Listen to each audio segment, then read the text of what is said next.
Kuwait میں ایک بوڑھا آدمی عدالت میں داخل ہوا تاکہ اپنی شکایت یعنی مقدمہ قاضی صاحب کے سامنے پیش کر سکے۔ قاضی نے پوچھا، آپ کا کیا مقدمہ ہے، کس کے خلاف ہے؟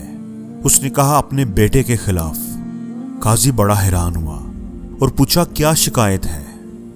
بوڑھے نے کہا، میں اپنے بیٹے سے اس کی استطاعت کے مطابق ماہانہ خرچہ مانگنا چاہتا ہوں۔ قاضی نے کہا، یہ تو آپ کا اپنے بیٹے پر ایسا حق ہے کہ جس کے دلائل سننے کی ضرورت ہی نہیں، اس کا فیصلہ تو آپ کے حق میں ہی آئے گا۔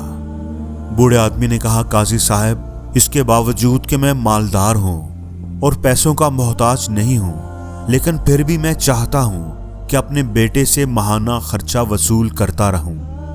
اب بوڑھے کی بات سن کر قاضی تھوڑا حیران ہوا۔ اس نے اسے اس کے بیٹے کا نام اور پتہ لے کر اسے عدالت میں پیش ہونے کا حکم جاری کر دیا۔ بیٹا عدالت میں حاضر ہوا تو قاضی نے اس سے پوچھا کہ کیا آپ کے یہ والد ہیں، آپ ان کو پہچانتے ہو؟ بیٹے نے کہا، جی ہاں، یہ میرے والد صاحب ہیں۔ قاضی نے کہا کہ انہوں نے آپ کے خلاف مقدمہ دائر کیا ہے۔ اب بیٹا تھوڑا پریشان ہو گیا۔ اس نے حیرت سے باپ کے چہرے کی طرف دیکھا۔ کیا مقدمہ دائر کیا ہے انہوں نے؟ قاضی نے کہا کہ مقدمہ یہ ہے کہ یہ چاہتے ہیں کہ آپ ان کو ماہانہ خرچہ ادا کرتے رہیں، چاہے وہ کتنا ہی معمولی کیوں نہ ہو۔ بیٹے نے حیرت سے کہا کہ وہ مجھ سے خرچہ کیوں مانگ رہے ہیں، جبکہ وہ تو خود بہت مالدار ہیں، ان کے پاس تو کسی چیز کی کمی ہی نہیں، انہیں تو میری مدد کی ضرورت ہی نہیں۔ قاضی نے کہا کہ میں یہ بات نہیں جانتا، لیکن یہ آپ کے والد صاحب کا تقاضا ہے اور وہ اپنے تقاضے میں آزاد اور حق بے جانب ہیں۔ ان کے پاس یہ حق ہے کہ وہ آپ سے پیسے مانگ سکتے ہیں۔ بوڑھے والد نے کہا کہ قاضی صاحب، اگر آپ اس کو صرف 1 دینار ماہانہ ادا کرنے کا حکم جاری کر دیں تو میں خوش ہو جاؤں گا، بے شرطے کہ وہ یہ دینار مجھے اپنے ہاتھ سے ہر مہینے بلا تاخیر ادا کیا کرے۔ قاضی نے کہا کہ بالکل ایسا ہی ہوگا، یہ آپ کا حق ہے۔ اور پھر قاضی نے حکم جاری کر دیا کہ فلاں ابن فلاں اپنے والد کو تا حیات ہر ماہ 1 دینار بلا تاخیر اپنے ہاتھ سے ادا کیا کرے۔ کمرہ عدالت چھوڑنے سے پہلے قاضی صاحب نے بوڑھے باپ سے پوچھا، اگر آپ برا نہ مانے تو مجھے بتائیں کہ آپ نے دراصل یہ مقدمہ دائر ہی کیوں کیا تھا؟ آپ مالدار ہیں، آپ کو پیسوں کی تو ضرورت نہیں ہے، اور پھر آپ نے مطالبہ بھی تو انتہائی معمولی رقم کا کیا ہے۔ آپ مجھے اصل بات بتائیں، اصل وجہ کیا ہے؟ قاضی کی بات سن کر بوڑھے آدمی کی آنکھوں میں آنسو آ گئے۔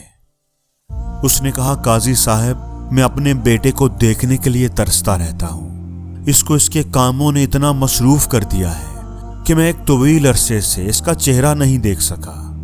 میں اپنے بیٹے کے ساتھ بہت محبت کرتا ہوں اور میرے دل میں ہر وقت اس کی یاد آتی رہتی ہے، اس کا خیال رہتا ہے، لیکن اپنی مصروفیت کی وجہ سے اس کے پاس مجھ سے ملنے اور مجھے بات کرنے کا ٹائم نہیں۔ یہ مقدمہ تو دراصل میں نے اس سے تھوڑا ٹائم لینے کے لیے کیا ہے، تاکہ وہ مجھے پیسے دینے کے بہانے مہینے میں کم از کم 1 دفعہ ہی صحیح مجھے مل تو جائے، میں اس کی شکل تو دیکھ سکوں، اس سے چند منٹ بات تو کر سکوں۔ یہ سن کر قاضی کی بھی آنکھوں میں آنسو آ گئے۔ اس نے بوڑھے باپ سے کہا، اللہ کی قسم، اگر پہلے مجھے اس حقیقت سے آگاہ کر دیتے تو میں اس کو جیل بھجوا دیتا، اس کو سخت سزا دیتا، کوڑے لگواتا۔ بوڑھے باپ نے مسکراتے ہوئے کہا، قاضی صاحب، آپ کا یہ حکم میرے دل کو بہت تکلیف دیتا۔ اپنے بیٹے کو ملنے والی یہ تکلیف بھلا میں کیسے برداشت کر سکتا ہوں؟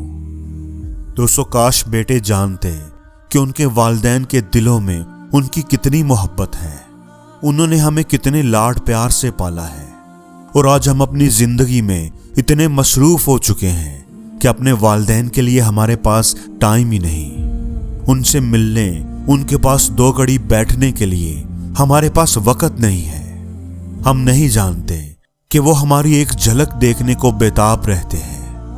اس لیے دوستو، اس سے پہلے کہ وقت گزر جائے، اپنی اولاد کی تربیت کا بنیادی اصول یہ بنا لیں کہ تم اپنے بچوں کو اللہ تعالیٰ کے حقوق ادا کرنا سکھاؤ۔ اللہ سبحانہ و تعالیٰ خود ہی تمہارے بچوں کو والدین کے حقوق ادا کرنا سکھا دیں گے۔